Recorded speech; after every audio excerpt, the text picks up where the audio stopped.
Hello and good morning. I trust that you had a great Thanksgiving Day. I hope you were able to get together with family and friends and celebrate the joys.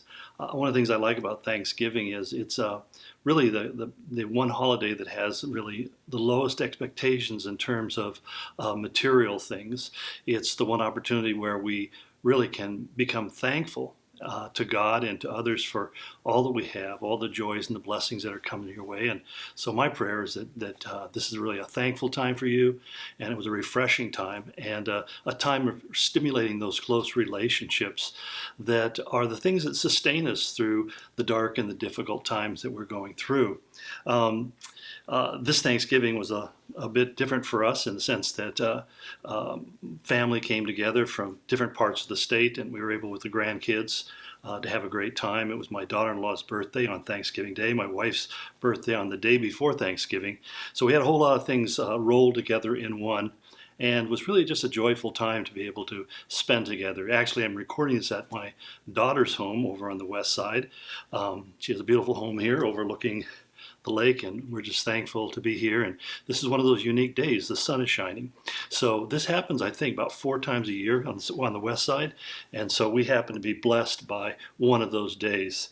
But if you recall, we've been looking at the 7 churches of the book of Revelation. We've talked about the church of Ephesus, who had become really cold in their faith. Their faith had become more a mechanical, habitual thing than something that was living and vital and organic.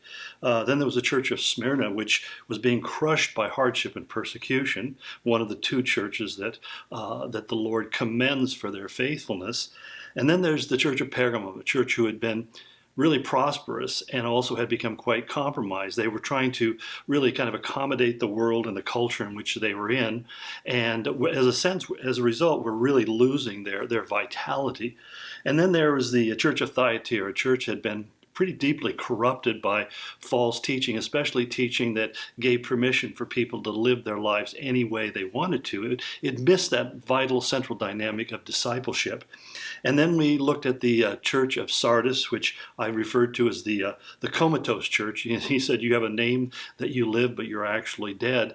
They were really like living on their past laurels and their past successes, but they no longer really had a heart for seeking God. And I think in each of these churches we find the same dynamic, that when things are easy and prosperous and blessed, there's something that wanes in our spirituality. That there's, in the same way that the physical body, in order to stay healthy, needs to have a regular constant stress applied to it, whether it be exercise or mental exercise. We need that stress to keep us healthy and vital. And the same thing is true in the spiritual life, that as much as we would like to kind of hit this place in our walk with God where we're in perfect peace and we have no problems and we don't really have to trust and rely upon God, and please don't say you don't want that, because we all want that, yet at the same time it's not the healthiest thing for us. Yeah, we need seasons of rest. We need seasons where we can disconnect and restore. But we are fighting a good fight, Paul put it that way. He said, fight the good fight of faith, as he was coming to the end of his earthly life. And I think that's something we need to understand, that God is always keeping us in that battle, in that struggle, because that's really where we are the healthiest spiritually. We stay mentally, spiritually, and physically fit in order to fight the good fight of faith. Well, we left off last week talking about the 6th church in this list, the Church of Philadelphia, and I referred to them as the committed church, because he said, you've kept the word of my patience. And there were some really interesting dynamics in that, because they were people who were really, again, like the church in Smyrna, were suffering a lot of persecution and going through a lot of hardship, and yet they decided that they were going to cling to the word of God and its most primary instruction, which is to walk in love one towards another. Walking in love with other people is always easy when they're at a distance. Talking about loving our brothers is always easy when it's in the realm of the theoretical. But when you have to kind of cozy up to the reality of people around you with all of their snares, their faults, their flaws, loving people in a consistent and generous and gracious way becomes one of the great, if not the greatest, challenge of the Christian life. Part of my objection to the idea of these perpetual lockdowns is it puts us in a situation where we really don't have that opportunity. And in fact, we may miss people, but the fact we learn to survive in isolation, and that kind of isolation leads to an inner selfishness that's just not healthy.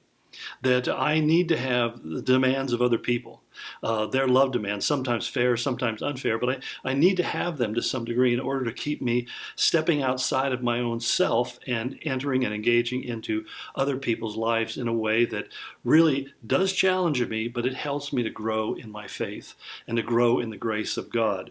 And this was certainly the situation with the church in Philadelphia, being pressured and challenged from the outside, and with that, they began to bond more closely on the inside. So the situation we're in right now has been very interesting because the lockdowns in particular haven't been completely without value. For many of us, it forced us to really kind of focus in on the Lord in a way that we hadn't ever before. We had to start really rethinking our whole spiritual life, our whole Christian walk, and begin to reevaluate, where's the beef of my spirituality? Do I really have that kind of intimate relationship with God? And it's been really good for some people. I've seen a lot of people really grow in their faith, but there's other people that I've seen really because they didn't have much of a root to begin with, have really kind of drifted away from the faith. And there's a division, a separation that begins to develop where people go off in other tangents and begin to pursue other issues, even other kinds of faith experiences outside of what the Bible describes. It's a tough one to watch. And that's something we'll find is really stands out about the church in Philadelphia, because one of the things he says next in our reading is, he says, I'm coming soon, hold on. And hold on to what? Well, hold on to those essential realities of the Christian life. But we're just about out of time, and so I want to bring this kind of to a close. But I just pray that you just really focus in on how the whole COVID shutdown and lockdowns has affected you in a positive way. Where are the ways in which you have grown? Or maybe it's caused you to drift away from the Lord and drift away from fellowship and drift away from community in ways that aren't really healthy. So anyway, we'll continue this on the other side. Look forward to having this conversation continue. God bless you. Go in His grace.